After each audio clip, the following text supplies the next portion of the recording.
وجد المرء في نفسه إقبالا على الدعاء فهذا من أمارات الخير ودلائل التوفيق. إذا رأى نفسه منشرحة ومقبلة على الدعاء، وكل ما مر عليه وقت أقبل على الله وأخذ يلح ويدعو وهو حسن الظن بالله، عظيم الإلحاح على الله، صادقا في دعائه والتجائه إلى الله، معتنيا بشروط الدعاء وآدابه وضوابطه، هذا من علامات الخير، من علامات الخير ودلائله.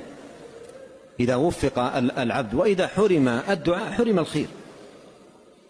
قال أحد السلف: تأملت في جماع الخير فإذا الخير كثير، الصلاة خير والصيام خير والصيام خير، وإذا كل ذلك بيد الله ولا نقدر على شيء في يده مما في يده إلا أن نسأله، فأدركت أن جماع الخير الدعاء، أن جماع الخير الدعاء، فالدعاء جماع الخير وهو مفتاح كل خير.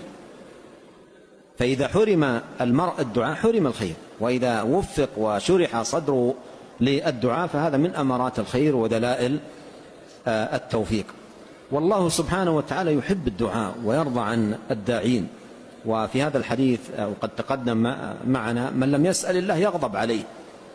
يقول ابن القيم: هذا يدل على أن رضاه في سؤاله وطاعته، وإذا رضي الرب تبارك وتعالى فكل خير في رضاه، كما أن كل بلاء ومصيبة في غضبه، كل بلاء ومصيبة في غضبه. ومن لم يسأل الله ماذا؟ يغضب عليه.